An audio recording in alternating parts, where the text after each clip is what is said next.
A real Durwan.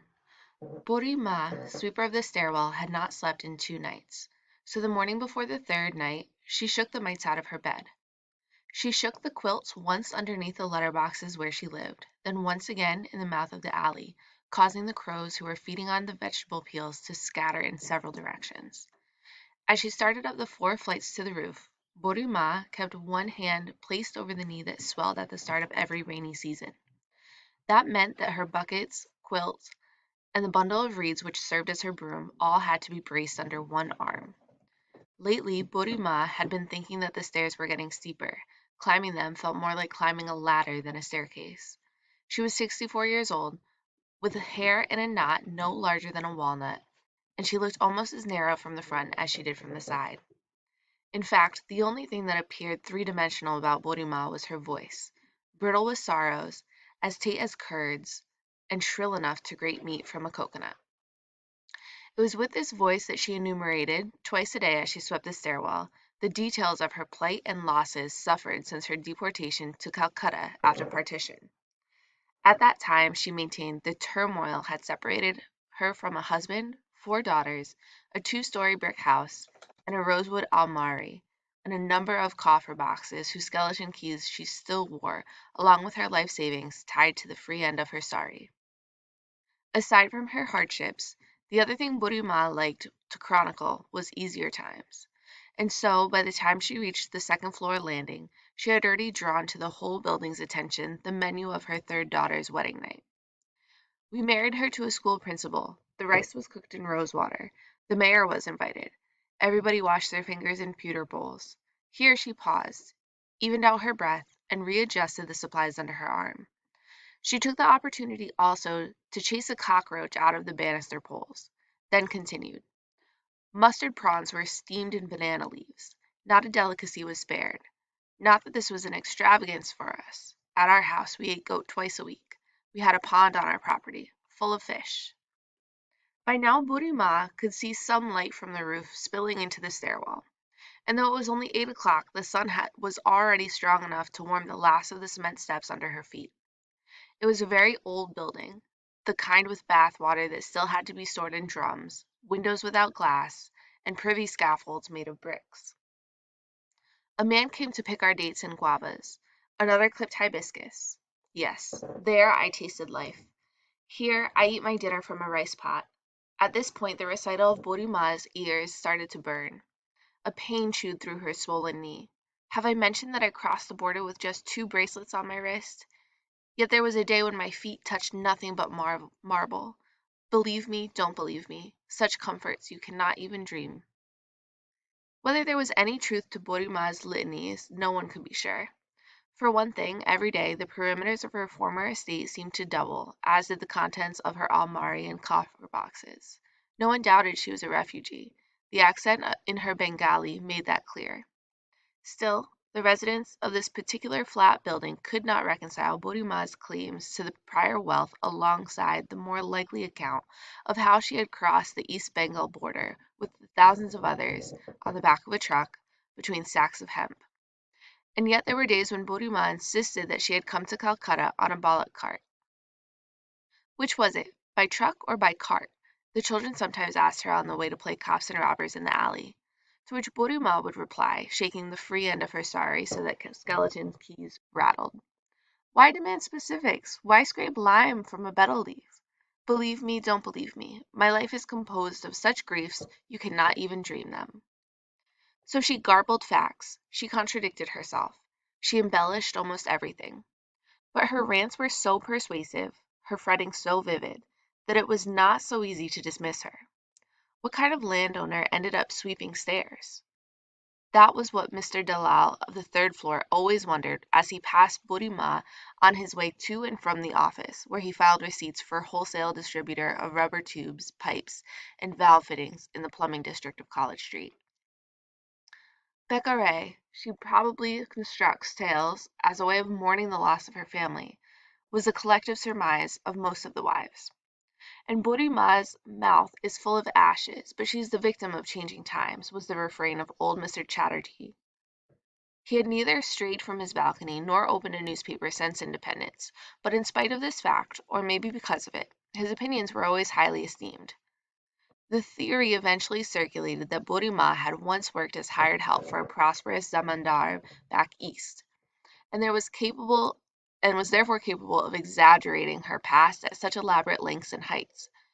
Her throaty impostures hurt no one. All agreed that she was a superb entertainer. In exchange for her lodging below the letter boxes, Boru Ma kept the crooked stairwell spotlessly clean. Most of all, residents that liked that Boru Ma, who swept each night behind the collapsible gate, stood guard between them and the outside world.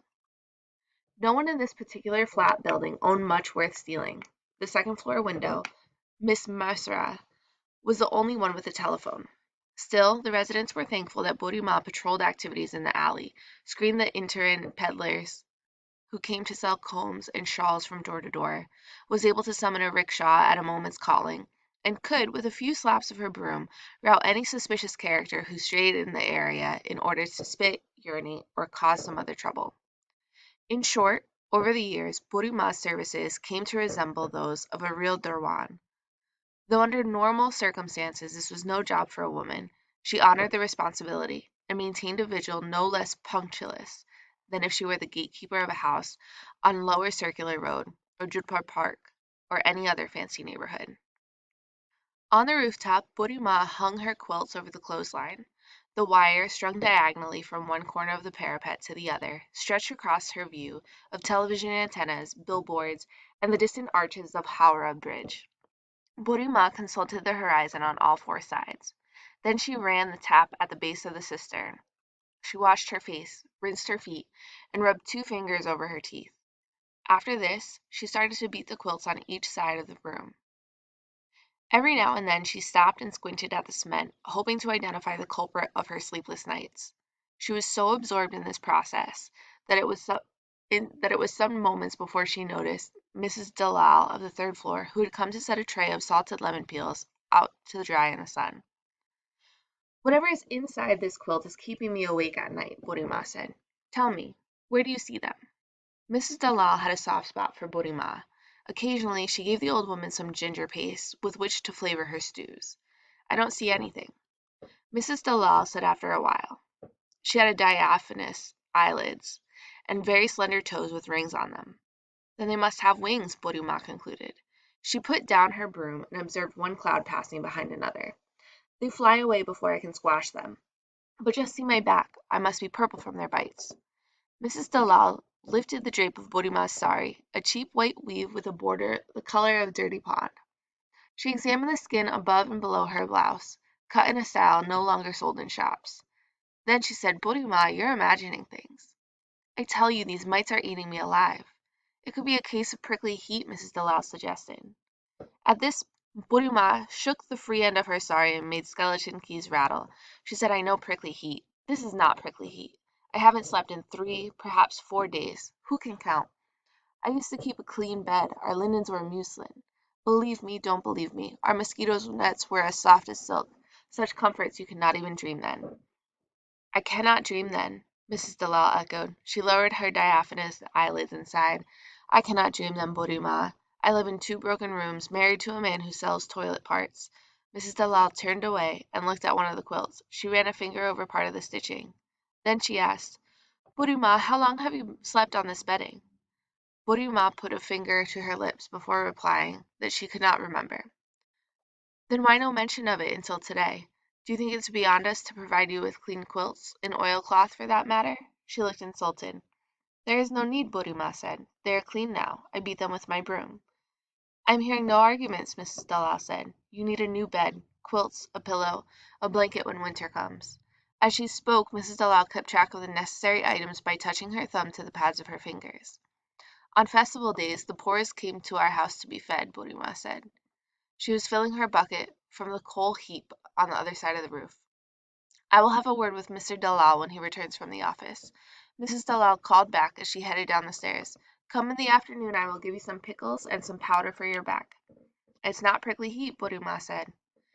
It was true that prickly heat was common during the rainy season, but Boru Ma preferred to think that what irritated her bed, what stole her sleep, what burned like peppers across her thinning scalp and skin, was of a less mundane origin. She was ruminating on these things as she swept the stairwell. She always worked from top to bottom when it started to rain. It came slapping across the roof like a boy in slippers too big for him, and washed Mrs. Delisle's lemon peels into the gutter. Before pedestrians could open their umbrellas, it rushed down collars, pockets, and shoes. In that particular flat building, and all the neighboring buildings, creaky shutters were closed and tied with petticoat strings to the window bars. At the time, Boru Ma was working all the way down on the second floor landing. She looked up the ladder-like stairs, and as the sound of falling water tightened around her, she knew her quilts were turning into yogurt. But then she recalled her conversation with Mrs. Delisle, and so she continued at the same pace to sweep the dust, cigarette ends, and lozenge wrappers from the rest of the steps, until she reached the letter boxes at the bottom.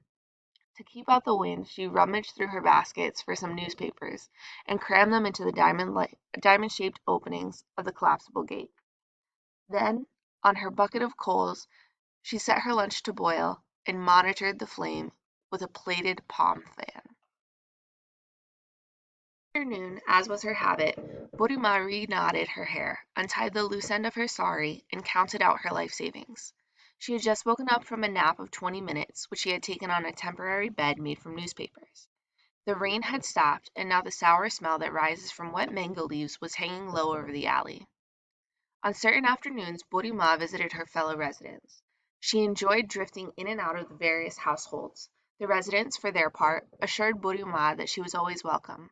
They never drew the latch bars across their doors except at night. They went about their business scolding children, or adding up the expenses, or picking stones out of the evening rice.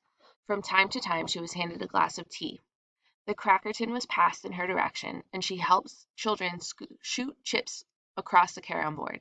Knowing not to sit on the furniture, she crouched instead in doorways and hallways, and observed gestures and manners in the same way a person tends to watch traffic in a foreign city.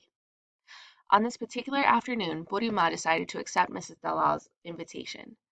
Her back still itched, even after napping on the newspapers, and she was beginning to want some prickly heat powder after all. She picked up her broom, she never quite felt herself without it, and was about to climb upstairs when a rickshaw pulled up to the collapsible gate. It was Mr. Delisle. The years he had spent filing receipts had left him with purple crescents under his eyes, but today his gaze was bright. The tip of his tongue played between his teeth, and the clamp of his thighs he held two small ceramic basins. "Boru Ma, I have a job for you. Help me carry these basins upstairs." He pressed a folded handkerchief to his forehead and throat, and gave the rickshaw driver a coin. Then he and Boru Ma carried the basins all the way up to the third floor. It wasn't until they were inside the flat that he finally announced to Mrs. Delisle, to Boru Ma, and to a few other residents who had followed them out of curiosity, the following things: that his hours filing receipts for a distributor of rubber tubes, pipes, and valve fittings had ended; that the distributor himself, who craved fresher air and whose profits had doubled, was opening a second branch in Durwan; and that, following an assessment of his sedulous performance over the years, the distributor was promoting Mr. Delisle to manage the College Street branch. In his excitement on the way home through the plumbing district, Mr. Delisle had bought 2 basins. "What are we supposed to do with 2 basins in a 2-room flat?" Mrs. Delisle demanded. She had already been sulking over her lemon peels. "Who ever heard of it? I still cook on kerosene. You refuse to apply for a phone, and I have yet to see the fridge you promised when we were married. You expect 2 basins to make up for all that?" The argument that followed was loud enough to be heard all the way down to the letter boxes. It was loud enough and long enough to rise above a second spell of rain that fell after dark. It was loud enough to even distract Boru Ma as she swept the stairwell from top to bottom for the second time that day, and for this reason she spoke neither of her hardships nor of easier times. She spent the night on a bed of newspapers. The argument between Mr. and Mrs. Delisle was still more or less in effect early in the next morning, when a barefoot team of workmen came to install the basins. After a night of tossing and pacing, Mr. Delisle had decided to install one basin in the sitting room of their flat, and the other one in the stairwell of the building, on the first floor landing. "This way everyone can use it," he explained from door to door. The residents were delighted. For years they had all brushed their teeth with stored water from poured mugs.